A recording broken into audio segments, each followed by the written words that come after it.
Il cuisine, il talonne, il questionne pour obtenir les vraies réponses.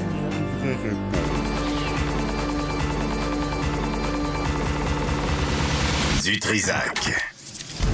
Maxime Dolin est avec nous de l'agence QMI. Maxime, veux-tu nous parler de ce prix Nobel? Champion du monde, ouais. Benoît? Ben oui, très rapidement. Le gars, la semaine passée, jeudi dernier, il est sur l'autoroute 25 à Saint-Roch-Lachigan. Puis il roule. Mais il roule.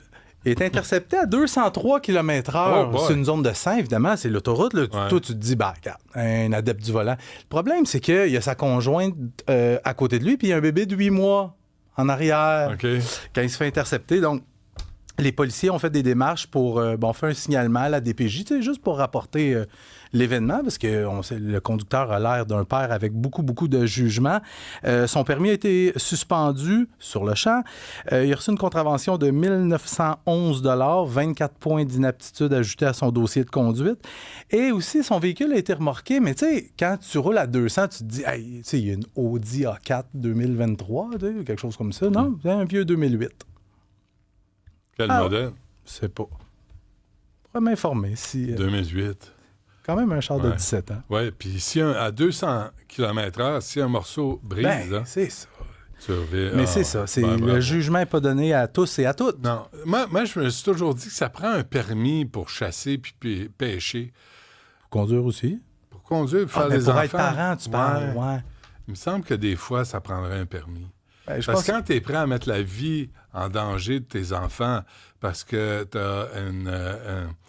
as comme un complexe congénital sur la dimension de tes organes, puis tu dois compenser par ton véhicule, je trouve ça dangereux. Ouais.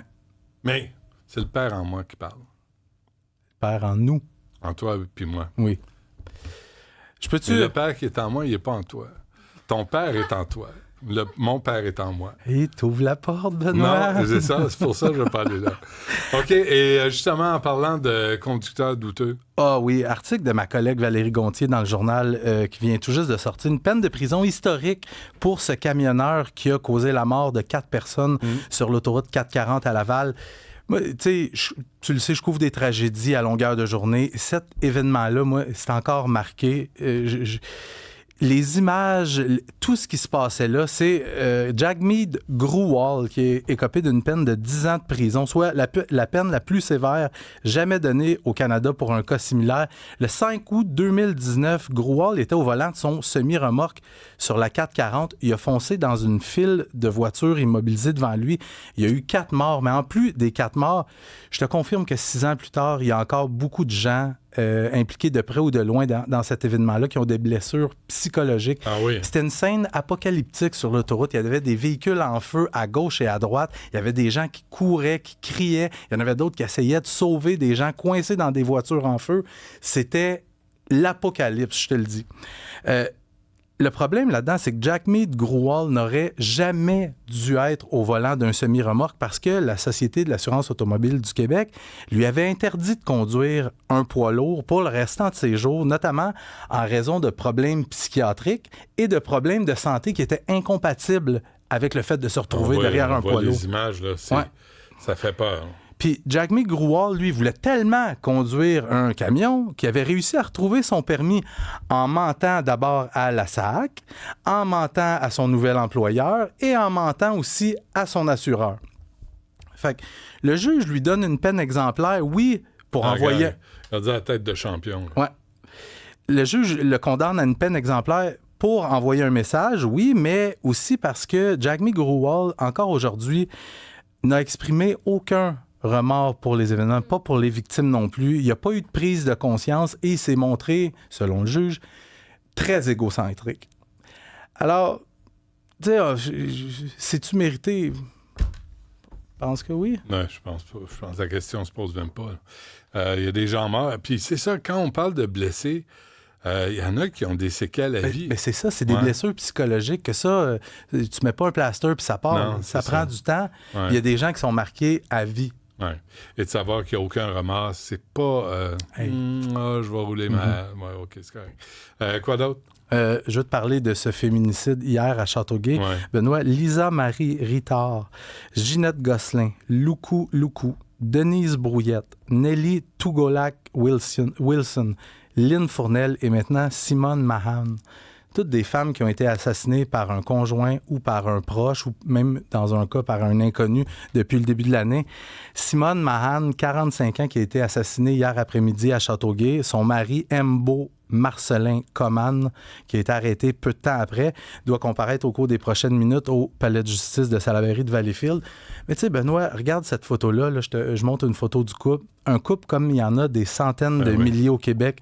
Deux personnes qui ont des jobs respectables. Les deux qui travaillent dans le milieu de la santé. Ce sont deux personnes qui ont immigré au Québec de la Côte d'Ivoire. Ils ont eu 3 beaux enfants. Ils sont mariés depuis 10 ans. Quand on regarde leurs antécédents criminels, il n'y a rien. Ils n'ont même jamais eu de ticket de vitesse. Quand tu regardes les réseaux sociaux, ça a l'air super normal. Ça s'envoie des mots doux un et l'autre. Quand on parle aux voisins, tout le monde a des bons mots pour eux. Tout le monde les trouvait tellement gentils. Qu'est-ce qui s'est passé? C'est ça la tragédie de l'affaire, c'est qu'il y a des femmes qui meurent, il y a des hommes qui sont arrêtés, puis c'est pas des hommes qu'on connaît violents. Tout le monde a juste du bien à dire d'eux. Ce qui se passe derrière les portes closes, on ne le sait pas. Mais tu sais, Benoît, c'est pas tout. 3 heures après le meurtre de cette femme-là, à Lévis, une autre femme dans la quarantaine qui a été poignardée à de multiples reprises par son conjoint. Elle a échappé à la mort, elle a réussi à se sauver de son chum en se réfugiant dans la maison voisine.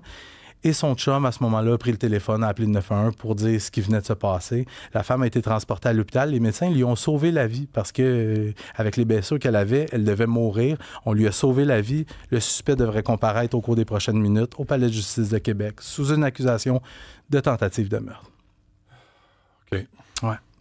Je vais terminer avec l'arrestation d'un opérateur de machinerie lourde qui a causé la mort d'un motocycliste. On est le 10 mai 2024.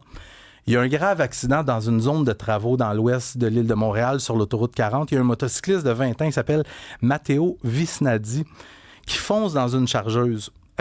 Puis moi, je me souviens, j'ai couvert cet événement-là. À l'époque, je m'étais rendu sur les lieux. Tu sais, la Sûreté du Québec disait que pour une raison inexpliquée, le motocycliste qui a foncé dans la chargeuse, puis, tu sais, je plaide coupable. Là. Moi, j'étais allé sur place, j'avais vu ça, j'avais dit, bon, un motocycliste pressé. Je m'excuse aujourd'hui parce que c'est absolument pas ça qui s'est passé. C'est que tu as un opérateur de chargeuse, une machinerie de chantier, qui lui a voulu passer d'un côté à l'autre de l'autoroute, d'une portion du chantier à l'autre portion, en traversant l'autoroute comme ça avec sa chargeuse qui... Top speed, là, 40 km/h à peu près. Le motocycliste n'a eu aucune chance, lui a foncé dedans. Son décès a été constaté sur place. Et là, on vient de procéder à son arrestation. Luc Massé, qui est arrêté pour conduite dangereuse causant la mort, devrait comparaître au cours du mois de juin pour être formellement accusé. J'imagine que pour la famille, pas juste j'imagine, pour la famille, c'est un soulagement de voir qu'après 1 an, il y a enfin des accusations criminelles portées dans ce dossier-là. Ouais. Pas sûr, hein? Moi, j'ai regardé un truc avec Ewan McGregor, tu sais, l'acteur écossais, et qui a comme habitude de partir des mois avec un de ses amis en moto. Puis là, il est allé en moto électrique. Là, il est parti comme il fait le tour de l'Europe dans des vieilles motos. Et au début du documentaire, puis ça, j'ai trouvé ça brillant, pour ne pas glorifier la moto, pour dire ça peut être dangereux. Son ami a montré des images de lui qui a eu un accident. Je pense qu'il y a eu un accident il y a 1 an et demi ou 2, puis il était vraiment mal en point. Ouais, alors, soyez prudents. Souvent, ça ne pardonne pas. Tu n'as aucune protection. Tu n'as aucune protection. Ouais. Alors, voilà. Soyez prudents.